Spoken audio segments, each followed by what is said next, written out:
मित्रांनो, मी पांडुरंग पाटील, लोकसभा निरीक्षक हातकंगळे.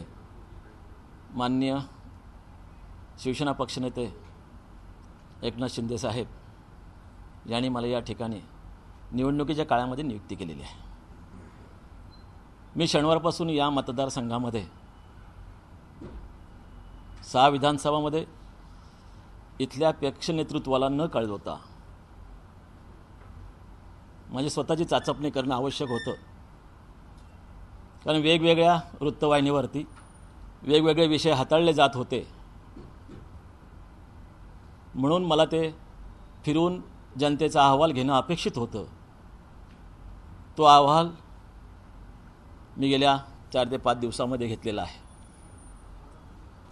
घेतल्यानंतर आपल्या मनातला संभ्रम जो आहे हा दूर व्हावा म्हणून ही पत्रकार परिषद मी आयोजित केलेली आहे.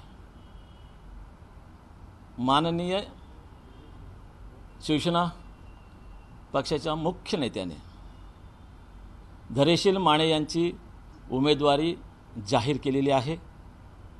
वृत्तपत्रामध्ये आपण सर्वांनी वाचला असेल, इलेक्ट्रिक मीडियाने सुद्धा आपण सर्व त्याचं अवलोकन केलं असेल. त्यामुळे आपल्यामध्ये कुठल्याही प्रकारचं मनात शंका नसावी म्हणून हा संदेश आपल्यापर्यंत जावा म्हणून ही पत्रकार परिषद आयोजित करण्याचा मुख्य उद्देश होता. कालच आमचे मित्रपक्ष भाजपाबरोबर कोर कमिटीची मीटिंग आयोजित केली होती. त्यामध्ये हा विषय मी मांडलेला आहे, त्यांना सगळ्यांना यावर सूचित केलेला आहे.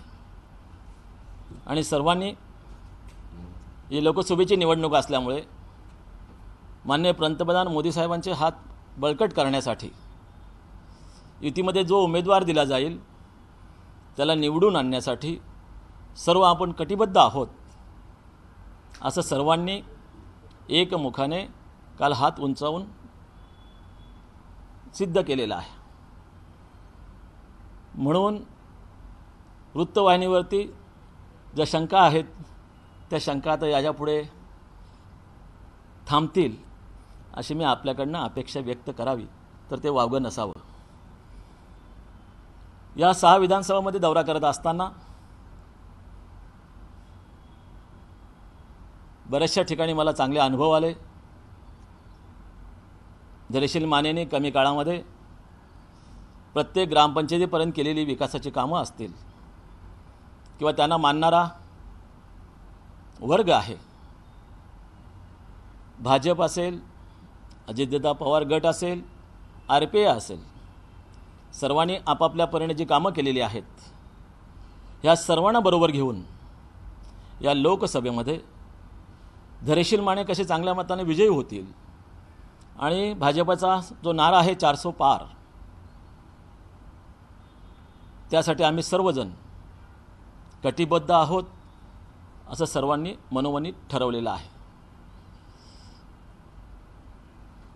तुम्हाला काय विचारायचं असेल? सर, पहिली गोष्ट ही चर्चा आपलेच नेते शिरसाट यांनी एका पत्रकार परिषदेमध्ये हे वाक्य बोलले होते. शिरसाट त्यातून ही सगळी चर्चा सुरू झाली.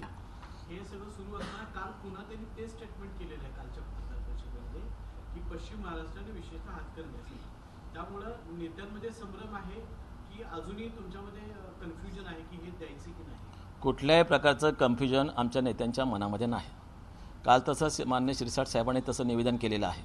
मी स्वतः मुख्यमंत्र्यांशी परवाशी रात्री संवाद साधल्यानंतर त्यांनी स्वतः सांगितलं, अरे आपण तर धैर्यशील मानेंची उमेदवारी घोषित केलेली आहे, त्यामध्ये कुठल्याही किंतु शंका नसावी आपल्या मनामध्ये. हा त्यांचा निरोप वाटल्यास मी तुम्हाला देतो आहे. मी स्वतः चर्चा केलेली आहे. त्यामुळे शिरसाट साहेब काय बोलले नाही तर काल परत त्यांनी तसं स्पष्टीकरण दिलेलं आहे. धैर्यशील मानेच असा ते कुठं उल्लेख केलेला नव्हता, हेही आपण आजमावून पाहावं. तर तसा काही विषय नाही आहे. मी स्वतः चर्चा केलेली आहे. शिरसाट यांनी केलेल्या वक्तव्यानंतर त्यांच्याशी तुम्ही काय बोललाय का पक्ष निरीक्षक म्हणून, आणि मुख्यमंत्र्यांशी नेमकं काय बोललो तुमचे? पश्चिम महाराष्ट्रात शिरसाट साहेबांशी चर्चा झाली. काल परत शिरसाट साहेबांनी म्हणून निवेदन बदललं. मुख्यमंत्री चर्चा करत असताना वृत्तवाहिनीवर जशा वेगवेगळ्या बातम्या येत आहेत मी या 6 विधानसभामध्ये फेरफटका मारला असताना धनंजय माने आपले धैर्यशील माने निश्चित विजयी होतील हा आढावा मी घेतल्यानंतर मी मुख्यमंत्र्यांशी आमच्या शिंदेसाहेबांशी स्पष्ट चर्चा केल्यानंतर शिंदेसाहेबांनी मला स्वतः सांगितलं की अरे आपण धैर्यशील माने डिक्लेअरच केलेलं आहे. वेगवेगळ्या बघा प्रत्येक पक्षाला वाटतं की माझा पक्ष मोठा व्हावा, त्यात काय वावगं नाही आहे ना. कोणालाही वाटेल की माझ्या पक्षाचा का खासदार असू नये. कोणीही कुठलाही पक्ष, आपण काय तुम्ही काय ना मी काय, प्रत्येकाला जो राजकारणामध्ये असतो जो निरनिराळ्या क्षेत्रामध्ये काम करतो त्याला वाटतं ना की मला उच्चपद मिळावं. ज्या ठिकाणी आपण काम करतो त्या सगळ्यांनाच वाटतंय. त्याप्रमाणे कोणीही मागणी करू शकतो, त्याच्यामध्ये वावगं काहीही नाही. फक्त आता एकदा उमेदवारी डिक्लेअर झाल्यानंतर सर्वांनी एकत्र येऊन काम करणं हेच महत्त्वाचं आहे आणि तसं आमचं ठरलेलं आहे कालच्या दिवसामध्ये. शिरसाट अशी वक्तव्य का करतायत तुम्हाला यावं लागतं या ठिकाणी आणि माध्यमांना क्लॅरिफिकेशन द्यावं लागते तुमच्या नेत्यांसाठी का करताय? मी त्याच्यासाठी क्लॅरिफिकेशन नाही, तुमच्या मनातली शंका काढून टाका. शिरसाट साहेबांनी परवा वक्तव्य केलं, काल त्याच्यामध्ये दुरुस्ती केली. ती केल्यानंतर मी स्वतः माननीय मुख्यमंत्र्यांशी माझी स्वतः चर्चा झालेली आहे. ते झाल्यानंतर मी काल भाजपच्या सगळ्या कार्यकर्त्यांशी बोलल्यानंतर परत त्यांच्याकडनं कुठलीही प्रकारची वंद्यता आलेली नाही, कुठल्याही प्रकारची चर्चेला पूर्ण विराम मिळालेला आहे. म्हणून तुम्हालाही विनंती आहे की नागरिकांमध्ये नाही या म्हणजे तुमच्याच पक्षात एकूणच मतभेद आहेत किंवा संभ्रम आहे असं एकूणच वाटतं. एक नेता दुसरीकडे तुम्ही एकीकडे नाही. एका बाजूला उमेदवारी जाहीर होण्यापूर्वी उमेदवारीवरून नाराजी असल्याचं बोललं जात असताना उमेदवारी जाहीर झाल्यानंतर पुन्हा तुमच्याच प्रमुख नेत्यांकडून अशा पद्धतीचं स्टेटमेंट येते जेणेकरून तुमचाच उमेदवार बॅकफुटवर जाण्याची शक्यता या स्टेटमेंटमुळे असते. मी तुम्हाला अशासाठी बोलवलं आहे की मी या शहरामध्ये अपरिचित आहे, हे तर तुम्हाला मान्य करावं लागेल. मी निरीक्षक असल्यामुळे तुमच्याशी इतर पक्षाशी मला वारंवार संवाद करावा लागेल. म्हणून तुमची तोंड ओळख व्हावी, तुमची नावं, तुमचे मोबाईल जर माझ्याकडे आले तर मी तुमच्याशी संवाद साधू शकतो. मुख्य उद्देश ते शंकेचं निरसन न करता मी 7 मेपर्यंत या मतदारसंघामध्ये थांबणार आहे. आपली तोंड ओळख नव्हती, ह्या निमित्तानं ती तोंड ओळख होईल, आपल्या संबंध मित्रत्वाचं नातं निर्माण होईल. भविष्यात कधी तुम्ही तिकडे मुंबईला आलात, मी इकडे आलो तर आपण भेटूया, गप्पा गोष्टी मारूया. राजकारणाच्या पलीकडे पण काही बंधुत्व असतंय ते आपण सर्व आचरणात आणूया. मतदारसंघामध्ये त्यांनी अनेक विकास कामं केली, चांगलं त्यांचं संपर्क आहे. पण पेठ वडगाव सारख्या शहरातून खासदार हरवले आहेत अशा पद्धतीचे पोस्टर्स तयार झाले होते. अनेक मित्र पक्षाचे तुमच्या लोक म्हणतात की धैर्यशील माने हे उमेदवार आम्हाला नको. तेव्हा ना आम्हाला सुद्धा मीडियाला सुद्धा ते 4-5 वर्षात भेटलेलं सुद्धा नव्हतं. कालच एका भाजपच्या वरिष्ठ नेत्यानं स्वतः माध्यमांसमोर त्यांनी सांगितलेलं आहे की आम्ही कुठल्याही पद्धतीचा पाठिंबा देणार नाही. काय झालं? नाही, प्रत्येकाची वैयक्तिक भूमिका असू शकते, ती पक्षाची भूमिका नसते. या व्यक्ती स्वातंत्र्यामध्ये प्रत्येकाला आपलं मत प्रदर्शन करण्याचा हक्क आलेला आहे. परंतु ते पक्षित नेतृत्वाचं ते विधान असेल हे ग्राह्य धरता येणार नाही. त्याच्यामुळे जो काय वाद चालू होता त्या वादावरती आता पडदा पडलेला आहे. आता सगळ्यांना एकत्र कसं आणायचं आणि आम्ही पुढं कसं जायचं हा आम्ही प्रयत्न करतो आहे. एका बाजूला भाजपचे पदाधिकारी पदाधिकारी की आम्ही त्यांना मदत करणार आहे, दुसऱ्या बाजूला आवाडे ज्यांनी महायुतीला पाठिंबा दिला त्यांचा पुत्र या सगळ्यासाठी इच्छुक आहे, त्यांनी देखील उघड नाराजी व्यक्त केलेली आहे. मग अशा परिस्थितीमध्ये कशा पद्धतीनं पुढे जाणार आहात? मी तुम्हाला मगाशीच सांगितलंय की प्रत्येकाला पुढं जायचा अधिकार आहे. तो जात असताना शेवटी विचारविनिमय करणं पण गरजेचं असतं. ज्या पक्षाबरोबर आपली बांधिलकी आहे, ज्या पक्षावर आपण काही वर्ष काम केलेलं आहे, त्यांचाही सपोर्ट आपल्याला आहे की नाही तेही त्याचं त्यांनी अनुकरण करणं किंवा त्याच्यामध्ये त्यांनी पाठपुरावा करणं आवश्यक आहे. मी मगाशीच सांगितलं आहे की प्रत्येकाला कुठल्याही पक्षात काम करणाऱ्या कार्यकर्त्याला पुढे जाण्यासाठी तो प्रयत्न करत असतो. मग प्रयत्न करत असताना आपण कुठपर्यंत आहोत आणि कुठपर्यंत पोचू शकतो याचं प्रत्येकाने आत्मपरीक्षण करणं हे आवश्यक असतं. ते प्रत्येकजण आत्मपरीक्षण करतील असं म्हणत की नरेंद्र मोदींना पंतप्रधान करण्यासाठी, पण जर हे एकत्र येतच नसेल किंवा उमेदवारांच्या बद्दलच नाराजी असेल तर मग जनतेनं काय घ्यायचं? सगळं बरोबर होईल, सगळं ठिकठिकाव होईल. आपण त्याच्यामध्ये चिंता नसावी. ज्यांची नाराजी आहे त्यांची काही उदाहरणार्थ आवाडे असतील किंवा काही संपर्क केलेला आहे किंवा त्यांची समजूत काढायचा प्रयत्न केला आहे का? काय कालच्या तुमच्या वेगवेगळ्या चॅनलच्या बातम्या ऐकल्यानंतर मला चला मित्रांशी एकदा गोष्टी करावी म्हणून हा त्यामागचा एक उद्देश होता. मी निश्चित येणाऱ्या काळामध्ये मी सगळ्यांनाच भेटणार आहे. कारण माझी जबाबदारीच ती आहे की सगळ्यांना एकत्र येऊन पुढे जाणं. म्हणून तुम्ही जो शंका केलेली आहे, मी निश्चित आवडे साहेबांकडनं जाईन. अनेक दिवस तुम्ही या प्रभागामध्ये फिरताय असं तुम्ही म्हणाल, फिरतोय. लोकांची गप्पा मारताय. या मतदारसंघाचे प्रमुख दावेदार, प्रबळ दावेदार म्हणून धनंजय माडिक यांनी शौमिका माडिक यांची अनेक महिने घोषणा केली होती की पक्षाने जर आदेश दिला तर आम्ही तयार आहोत. अशा परिस्थितीमध्ये सामान्य जनता काय म्हणते की बाबा उमेदवार खरंच बदलायला पाहिजे होता किंवा काय रीडिंग आहे किंवा किती टक्के तुम्ही आता तुम्हीच तुमच्या याच्यामध्ये किती लोकांनी तुम्ही भेटला, त्यामुळे साधारण 22% कशी वाटते तुम्हाला, चांगलं आणि वाईट? तुम्हीच आता तुमच्या भाषणामध्ये कबूल केलेलं आहे, वक्तव्यामध्ये, की पक्षाने उमेदवारी दिली तर इथं तर आलेला आहे. नाही, संभ्रम निर्णय जेव्हा उमेदवारी डिक्लेअरच केली नव्हती तेव्हापर्यंत हा संभ्रम होता. जेव्हा उमेदवार डिक्लेअर केल्यानंतर हा संभ्रम विषय संपलेला आहे. म्हणून काल बहुतांश स्वतः भाजपने ती मीटिंग आयोजित केली होती की एक ओळख असावी. मला त्या लोकांशी संबंधित काम करायचं आहे, म्हणून काल मी स्वतः त्या मीटिंगला उपस्थित होतो. आणि जर तर हे सगळ्या भागातच कुठल्याही प्रकरणामध्ये जर तर हे असतं, म्हणून तर आणि जरच्या भानगडीत न पडता आम्ही सगळ्यांना बरोबर घेऊन पुढे जाणार आहोत. हा त्यामागचा माझा उद्देश आहे एक निरीक्षक म्हणून. 4 दिवसामध्ये इतका सगळा मोठा लोकसभेचा मतदार असलेला आहे, लोकांशी चर्चा केली आहे. तुम्ही जो अहवाल दिलाय तो बरा दिलाय की खरा दिलाय? मी पहिला आनंद दिघेंचा सहकारी आहे. त्यांच्यावेळी त्यांच्याबरोबर महाराष्ट्रामध्ये बऱ्याच ठिकाणी रात्रंदिवस काम करण्याची आम्हाला सवय आहे. त्याच्यामुळे मी 6 मतदारसंघ कधी आणि कसे फिंडवून काढलेत हे मी तुमच्यासमोर उघड करू शकत नाही. आमची काही पक्षाची टॅजिलिटी असते, कशाप्रकारे काम करावं, कसं करावं, कोणाला भेटावं आणि कोणाला भेटू नये.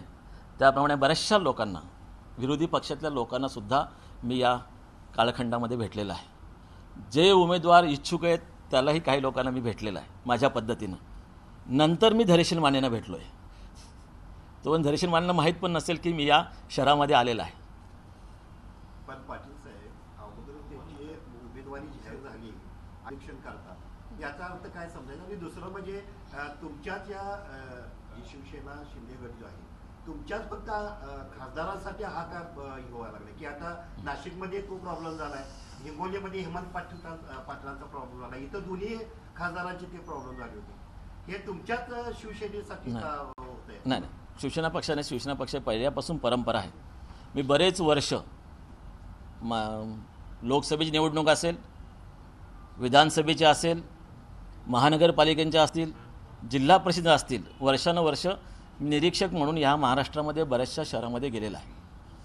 आमच्या पक्षाची ज्या वेळेला आम्ही संपर्क प्रमुखसुद्धा नेमतो, परंतु संपर्क प्रमुख आणि निरीक्षक, संपर्कप्रमुखाने काय प्रकारे काम केलेलं आहे, निरीक्षक हा सगळ्यांना कोऑर्डिनेट करणारा तिथे एक स्वतंत्र वर्ग आमच्या पक्षातर्फे प्रत्येक निवडणुकीला पाठवला जातो. नवीन मला पाठवलं आहे ह्याच वेळेला, हा मनामध्ये किंतु ठेवू नका. सगळ्यात निवडणुकीला, म्हणजे मी त्या पक्षात असतानासुद्धा बऱ्याचशा ठिकाणी निरीक्षक म्हणून काम केलेलं आहे. तीच परंपरा आजसुद्धा आम्ही बऱ्याचशा ठिकाणी पाळली जाते. आताही पहिल्या टप्प्यामध्ये आमचे निरीक्षक रवाना झालेले आहेत. अनेक मतदारसंघांमध्ये भाजपने जो सर्वे केलेला आहे, त्याला असं वाटतंय का असं वातावरण काय उघडपणे नाराजी देखील व्यक्त केली की कशासाठी केली सर्वे, जिथं आपल्याला शिंदे गटाच्या आहेतच तिथं विद्यमान खासदार? मी तुम्हाला पहिल्यांदा सांगितलं की प्रत्येक पक्ष आपला उमेदवार का असू नये, तिथली आपली वहिवाट का चालू होऊ नये यासाठी प्रयत्न करत असतो. परंतु तिघेही मुख्यमंत्री आणि 2 उपमुख्यमंत्री बसून सौजन्याने बसतायत ना. त्यांच्यामध्ये आजही तुम्ही प्रसारमाध्यमाने पाहता की चर्चा करताना तिघे एकत्र आहेत. खेळीमेळीच्या वातावरणात चर्चा चालू आहे. सगळ्यांचं म्हणणं असं तर जसेचे टप्पे आहेत त्याप्रमाणे आपण त्या जे उमेदवार आहेत ते डिक्लेअर करू. तिघांचंही म्हणणं आहे ना, मुख्यमंत्री आणि 2 उपमुख्यमंत्र्यांचं. त्याच्यामुळे आणि आपल्याला पण माहित्या मिळाल्या पाहिजेत ना, आता काही माहित्या बंद होतील ना. पण आपल्या काही सहकार्यांनी भावना व्यक्त केली होती की भाजप सर्वेच्या नावाखाली ह्या जागा शिंदे गटाच्या आपल्याकडे घ्यायचा प्रयत्न करतात, अशा पद्धतीची उघड टीका केली. या मतदारसंघाचं पद्धत बोलायचं झालं तर इथे या मतदारसंघामध्ये अशी कुठल्याही प्रकारचे जे टीका टिप्पण्या होत्या उमेदवारी डिक्लेअर झाल्यानंतर सर्व टीका टिप्पण्या बंद झालेल्या आहेत. हे तुम्हाला येत्या 2 दिवसामध्ये लक्षात येईल. आजही कालच्यापासूनच बघा ना, कालपासून तुम्हाला तशा बातम्या मिळाल्या नसतील. मी या मतदारसंघापर्यंत काय असेल तर मला आपण निश्चित विचारू शकता. आम्ही सगळं समजू शकतो का की हे सगळं आता पॅचअप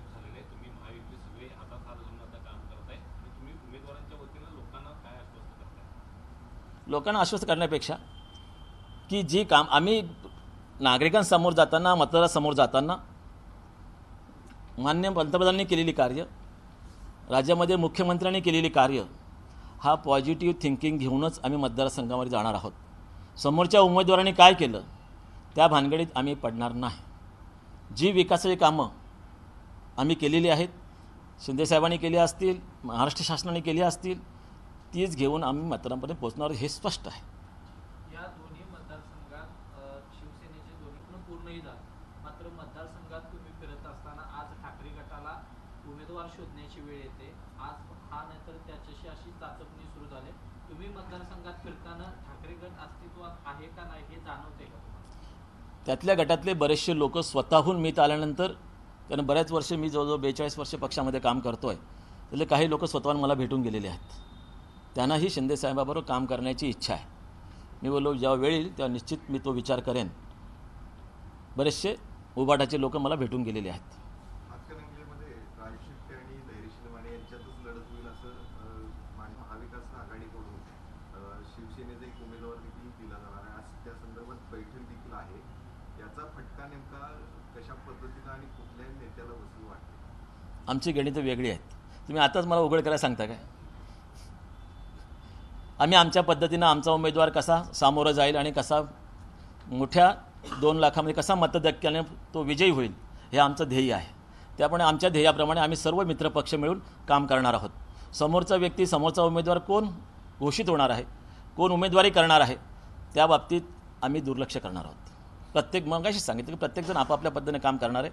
आमची ट्रॅजेरिटी फायनल आहे की आम्ही विकास घेऊनच नागरिकांपर्यंत जाणार आहोत. ओके, धन्यवाद.